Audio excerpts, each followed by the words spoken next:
എന്തൊട്ട് കെടിയത്. നമ്മൾ എന്തെങ്കിലും ഒരു കാര്യം ചോദിച്ചു കഴിഞ്ഞാൽ ഇഷ്ടന് അതിനെക്കുറിച്ചിട്ടല്ല സംസാരിക്കുന്നത്. കാരണം നമ്മൾ ചോദിക്കുന്നതിന് വിപരീതമായിട്ടായിരിക്കും ഈ പറയുന്ന നമ്മുടെ ചെമ്പ് ഗോപിയുടെ ഒരു സംസാരം. തൃശ്ശൂർ ഭാഷ അത്രയ്ക്ക് അങ്ങോട്ട് വശമില്ലാത്തതുകൊണ്ട് നമുക്ക് നമ്മുടെ ഭാഷയിൽ തന്നെ അങ്ങോട്ട് സംസാരിക്കാം. ഇന്നലെ നമ്മുടെ കലാമണ്ഡലത്തിലെ ഒരു ഭൂതന, അല്ല അവരെ സ്ത്രീയെന്ന് നമുക്ക് പറയാനായിട്ട് പറ്റത്തില്ല. ഇന്നലെ ഞാനൊരു വീഡിയോ ചെയ്തിരുന്നു. ആ വീഡിയോയിൽ ചെറിയൊരു മിസ്റ്റേക്ക് എനിക്ക് പറ്റിയായിരുന്നു. കാരണം നമ്മുടെ കലാമണിയുടെ സഹോദരനായിട്ടുള്ള ഡോക്ടർ RLB രാമകൃഷ്ണൻ, ഞാനത് രാധാകൃഷ്ണൻ എന്നാണ് പറഞ്ഞത്. അത് ഒരുപാട് ആൾക്കാർ നമുക്ക് കമൻ്റ് അയച്ചിട്ടുണ്ട്. സത്യമാണ്, ഒരാളുടെ പേര് അങ്ങനെ മാറ്റി പറയുന്നത് തന്നെ വലിയൊരു വിഷയമെന്നറിയാം. അപ്പോൾ എന്തായാലും നമ്മുടെ ഇന്നലെ ഈ ഒരു വിഷയവുമായിട്ട് ബന്ധപ്പെട്ടിട്ട് നമ്മുടെ ചെമ്പ് ഗോപിയോട് മാധ്യമ പ്രവർത്തകർ ചില ചോദ്യങ്ങൾ അങ്ങോട്ട് ചോദിച്ചായിരുന്നു. അതിൻ്റെ വീഡിയോകളൊക്കെ നിങ്ങൾ ഇതിനിടയ്ക്ക് തന്നെ കണ്ടിട്ടുണ്ടാവും അല്ലേ. കാരണം എവിടെ എന്ത് നടന്നാലും അത് അന്നേരം പ്രതികരിക്കുക എന്നുള്ളത് നമ്മുടെ ചെമ്പ് ഗോപിയുടെ ഒരു പുതിയൊരു ശൈലിയായിട്ട് മാറിയിരിക്കുക. കാരണം ചില മാധ്യമ പ്രവർത്തകരെയും കൊണ്ടാണ് ആശാൻ ഇങ്ങനെ കൂടെ നടക്കുന്നത്. അതിനുവേണ്ടി പ്രത്യേകം ഒരു പാക്കേജ് തന്നെ വെച്ചിട്ടുണ്ട്. ഇന്നലെ നമ്മുടെ തൃശ്ശൂരിലെ മാർക്കറ്റിലേക്ക് ആശാൻ അങ്ങോട്ട് കയറി ചെന്നിട്ട് ഒരു വലിയൊരു കേര എടുത്ത് അങ്ങോട്ട് പൊക്കി പിടിച്ചിട്ട് അവിടെ താമര വിരിയിക്കാനുള്ള ചില സംഭവങ്ങൾ നോക്കിയായിരുന്നു. ആ കൂട്ടത്തിൽ നിന്നുകൊണ്ട് ഏതോ ഒരു വേട്ടവാളിയും പറയുന്നു ഇവിടെ താമര ഞങ്ങൾ വിരിയിക്കുമെന്ന്. എന്തായാലും 2 പ്രാവശ്യം ഈ തൃശ്ശൂരിൻ്റെ മണ്ണിൽ അവിടുത്തെ പ്രബുദ്ധരായിട്ടുള്ള ജനം ഈ പറയുന്ന താമരയെ വിരിയിക്കാൻ അനുവദിച്ചിട്ടില്ല. എന്നിട്ടും നാണം കെട്ട് ഉളുപ്പുമില്ലാതെ ഈ പറയുന്ന എല്ലാ സ്ഥലത്തും കയറി നിരങ്ങുകയാണ് ഈ ഷിറ്റുഗോപി. എന്തായാലും നമ്മുടെ ഷിറ്റുഗോപിക്ക് ഇന്നല്ലല്ലോ ജാതകവും അല്ലെങ്കിൽ ഈ പറയുന്ന തറവാട്ട് അമ്പലമൊന്നും വന്നത്. ഇതിനു മുമ്പും അമ്പലങ്ങളും ജാതകവും ഒക്കെ ഉണ്ടായിരുന്നല്ലോ. സുരേഷ് ഗോപിയുടെ തറവാട്ട് അമ്പലത്തിൽ ഉത്സവങ്ങളും അതുപോലുള്ള വലിയ വലിയ പരിപാടികളൊക്കെ നടന്നായിരുന്നല്ലോ. അന്നൊന്നും ഈ പറയുന്ന കലാമണിയുടെ സഹോദരനോട് യാതൊരു തരത്തിലുള്ള സ്നേഹമോ പ്രതിബദ്ധതയോ ഒന്നുമില്ലാത്ത ഈ ആശാന് ഇപ്പോൾ എവിടെ നിന്നാണ് ഈ സാധനം കിട്ടിയത്? അത് തന്നെയാണ് ഞാൻ പറയുന്ന ഇരട്ടത്താപ്പ് എന്ന് പറയുന്നത്. ഇത്രയ്ക്ക് ഊള സ്വഭാവം കാണിക്കുന്ന ഒരു വ്യക്തി വേറെ ഇല്ല എന്ന് തന്നെ പറയാം. RLB രാമകൃഷ്ണനെ കുറിച്ചിട്ട് ഈ കലാമണ്ഡലം അസഭ്യഭാമ അങ്ങനെ വേണം നമുക്ക് പറയാം. കാരണം അസഭ്യം മാത്രമേ ഉള്ളൂ ഇവളുടെ വായിന്ന് വരുന്നത്. ഇന്നലെ ഞാനൊരു വീഡിയോ ചെയ്തായിരുന്നു അല്ലേ, ഒരു തിരുവനന്തപുരംകാരൻ കൊടുത്ത ഒരു മറുപടി ഉണ്ടല്ലോ, അത് 8ന്റെ പണിയാണ്. കാരണം ഇതുപോലെ വേണം പ്രതികരിക്കേണ്ടത് ആൾക്കാർ. പക്ഷെ നമുക്ക് നമ്മുടെ ചാനലിനകത്ത് ഇരുന്നുകൊണ്ട് അതുപോലെ പ്രതികരിക്കാൻ പറ്റാത്തതുകൊണ്ടാണ്. എന്താണെങ്കിലും ഈ ഒരു വിഷയമായിട്ട് ബന്ധപ്പെട്ട് നമ്മുടെ ഷിറ്റ് ഗോപി ചില മാധ്യമ പ്രവർത്തകർ ചോദിച്ചപ്പോൾ ഈ അരി എവിടെയെന്ന് ചോദിക്കുമ്പോൾ പറ എവിടെയെന്ന് ചോദിക്കുന്ന ഒരു പ്രവർത്തനം ഉണ്ടല്ലോ, അതാണ്. കാരണം ഇവരൊക്കെ ഉണ്ടല്ലോ സത്യം പറഞ്ഞാൽ ഊളത്തരമാണ് ഈ കാണിക്കുന്നതൊക്കെ. അത് ഇവിടുത്തെ ജനങ്ങൾക്ക് മനസ്സിലായിട്ടുണ്ട്.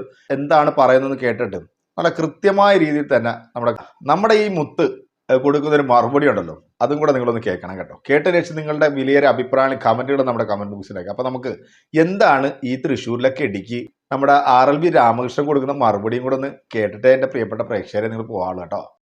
ആ സ്റ്റേജിൽ രാമകൃഷ്ണൻ കൊണ്ടുവന്ന് മോഹിനിയാട്ടം തൃശ്ശൂരും കേരളം ആകെ ചർച്ച ചെയ്തു. അങ്ങയുടെ സഹോദരനായ കലാമണ്ണിയുടെ സഹോദരൻ അങ്ങനെയുള്ള ഞാൻ പറയുന്നത് വിഷയമാണ്. അത് നിയമപരമായിട്ട് ഡീൽ ചെയ്യേണ്ട വിഷയമാണ്. ഈ കേരളത്തിലാണ് ഇത് കേട്ടു.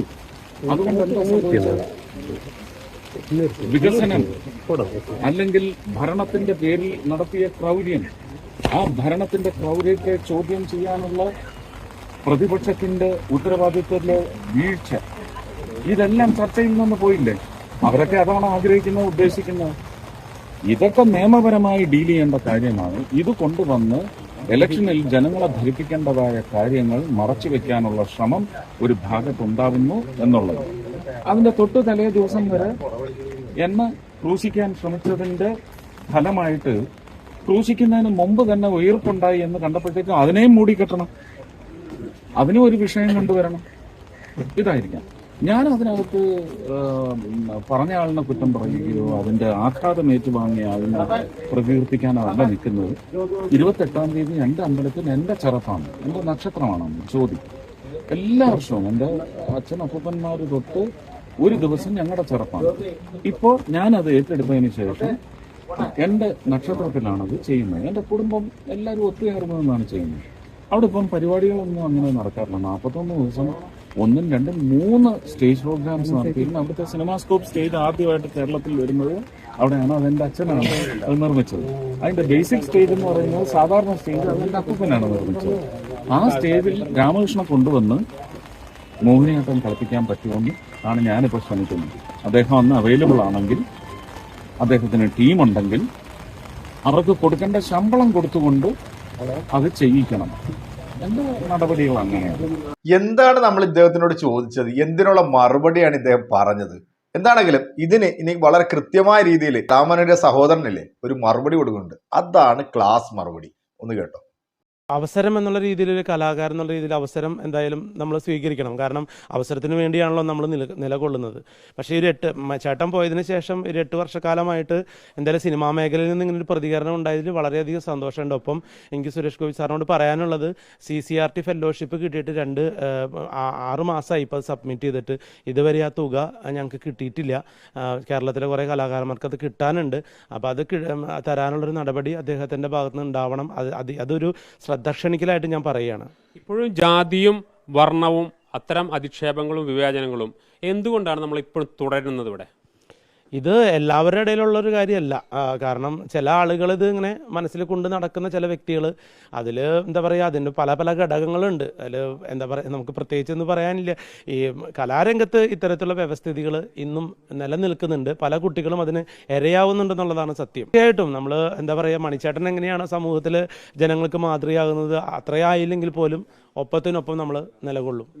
ഈ ഒളിഞ്ഞും തെളിഞ്ഞും ഈ ഫീൽഡിൽ ഇത്തരത്തിലുള്ള ആളുകളുണ്ട്. കാരണം ഞാനും ഇപ്പോൾ ചില കുട്ടികൾ, അതായത് ഞങ്ങളുടെ ഈ ദളിത് വിഭാഗത്തിൽപ്പെട്ട കുറേ കുട്ടികൾക്കൊക്കെ ഇത്തരത്തിലുള്ള അനുഭവങ്ങളും തന്നെ. ഇന്നലത്തെ ഫേസ്ബുക്ക് പോസ്റ്റിൽ ഈ സത്യഭാമ ടീച്ചർ തന്നെ പല കുട്ടികളെയും മാനസികമായി ഉപദ്രവിച്ച കാര്യങ്ങൾ ഫേസ്ബുക്ക് പോസ്റ്റ് വഴി, കലാമണ്ഡലത്തിലെ പോസ്റ്റിന് ഇൻ്റർവ്യൂവിന് ചെന്നപ്പോൾ കളിയാക്കിയത്, അതുപോലെ അവിടുത്തെ അഡ്മിഷന് ചെന്നപ്പോൾ കളിയാക്കിയ കാര്യങ്ങളും മാനസികമായി പീഡിപ്പിച്ച കാര്യങ്ങളൊക്കെ വളരെ ഒരുപാട് ആളുകൾ ഇവർക്കെതിരെ ഇങ്ങനെ പോസ്റ്റ് ഇട്ടുകൊണ്ടിരിക്കുക. നമ്മൾക്കറിയാം, കലാസ്ഥാപനങ്ങൾ ഒട്ടുമിക്ക ഇടങ്ങളിലും ഇത്തരത്തിലുള്ള ചില ആളുകൾ, എങ്ങനെ ഒരു വിവേചന ബുദ്ധിയോടുകൂടി ഇരിക്കുന്ന ചില ആളുകൾ ഇപ്പോഴും ഉണ്ട്. ചേട്ടനെ സ്നേഹിക്കുന്ന ജനങ്ങൾ മുഴുവൻ ഫുൾ സപ്പോർട്ടാണ്. കാരണം ഈ 8 വർഷക്കാലമായിട്ടും എനിക്ക് ഇന്നലെ ചേട്ടൻ്റെ നിരവധി ആരാധകരായിട്ടുള്ള ആളുകളും അതോടൊപ്പം തന്നെ ചേട്ടൻ്റെ പേരിലുള്ള സംഘടനകളും ഒട്ടുമിക്ക ഇടങ്ങളിലും പ്രചരണങ്ങളും എല്ലാം നടത്തുകയും, അതുപോലെ തന്നെ നമുക്ക് വേണ്ട സപ്പോർട്ടുകൾ ഇന്നും ജനഹൃദയങ്ങളിൽ മണിച്ചേട്ടനാണ്. ഇത് ഒരു പക്ഷേ മണിച്ചേട്ടനെ പറഞ്ഞതുപോലെയാണ് അവർക്ക് തോന്നിയിട്ടുള്ളത്. അമ്മച്ചിക്കുള്ള കിടുങ്ങാമണിക്കുള്ള വഴിയൊക്കെ നമ്മുടെ ആശാൻ ഉണ്ടാക്കുന്നുണ്ട്. അത് കൊടുക്കേണ്ടത് കൃത്യമായിട്ട് കൊടുക്കണം. അപ്പോൾ നമ്മുടെ ഷിറ്റ് ഗോപിച്ചേട്ടനോട് ഇതിനെക്കുറിച്ച് ചോദിച്ചപ്പോഴത്തേക്ക് ആ പറഞ്ഞവരെ വിമർശിക്കാനോ അല്ലെങ്കിൽ ഇത് ഇരയാക്കപ്പെട്ട ആളെ പ്രശംസിക്കാനോ ഒന്നും ഞാനില്ല. പകരം എൻ്റെ ക്ഷേത്രത്തിൽ, അതായത് എൻ്റെ കുടുംബക്ഷേത്രത്തിൽ എൻ്റെ അച്ഛൻ തുടങ്ങി വെച്ചിട്ടുള്ള ആ ഒരു പരിപാടി, അതിന് ഞാൻ ഈ പറയുന്ന രാമകൃഷ്ണനെ വിളിച്ചിട്ട് അവിടെ ഒരു മോഹിനിയാട്ടം ഞാൻ നടത്തും. അതിന് വേണ്ട പാരിതോഷികം, അതിന് വേണ്ട പൈസയോ എന്ത് വേണമെങ്കിലും ഞാൻ ചെയ്യാം. അതിന് ഇദ്ദേഹത്തിൻ്റെ പൈസ ആർക്കാണ് വേണ്ടത്? ധാർമ്മികതയുള്ള ഒരു നല്ലൊരു കലാകാരനായിരുന്നുണ്ടെങ്കിൽ സത്യമായിട്ടും ഈ ഒരു കലാകാരനെ നിങ്ങൾ സപ്പോർട്ട് ചെയ്താനായിരുന്നു. അപ്പം നിങ്ങളുടെ മനസ്സിൽ അവർക്കെതിരെ പറയാൻ പറ്റാത്ത ആ ഒരു വെറിയുണ്ടല്ലോ, അത് ഇപ്പോഴും നിങ്ങളുടെ ഉള്ളിലുണ്ട് എന്നുള്ളതിൻ്റെ ഏറ്റവും വലിയ തെളിയിക്കുന്ന ഒരു വീഡിയോ തന്നെയായിരുന്നു എന്തായാലും ഇത്. എന്താണെങ്കിലും പ്രിയപ്പെട്ട പ്രേക്ഷകരെ, ഈ കൂടെ നടക്കുന്ന ചില വേട്ടാവാളിയന്മാരൊന്ന് മനസ്സിലാക്കി വെക്കുക. ഇവരുടെയൊക്കെ കയ്യിലിരിപ്പ് എന്താണ് എന്നുള്ളത് നിങ്ങൾക്ക് മനസ്സിലാക്കി തരുന്ന ചില മുഹൂർത്തങ്ങളാണിത്. പക്ഷെ അത് മനസ്സിലാക്കാൻ പറ്റാതെ തലയ്ക്കകത്ത് ചാണാനും തിരികെ ഇവനിക്കൊക്കെ വേണ്ടി ജയ് വിളിച്ചുകൊണ്ട് നടക്കുന്ന നിന്റെയൊക്കെ ജീവിതം പാഴാണെന്നല്ലാതെ വേറൊന്നും പറയാനില്ല. എന്തായാലും ഈ ഒരു വീഡിയോ ഇഷ്ടമാണെന്ന് ഷെയർ ചെയ്യുക, ലൈക്ക് ചെയ്യുക, കമന്റ് ചെയ്യുക. മറ്റൊരു വീഡിയോ ആയിട്ട് കാണാമെന്ന ശുഭപ്രതീക്ഷ നിങ്ങളുടെയൊക്കെ സ്വന്തം വിനീസ്.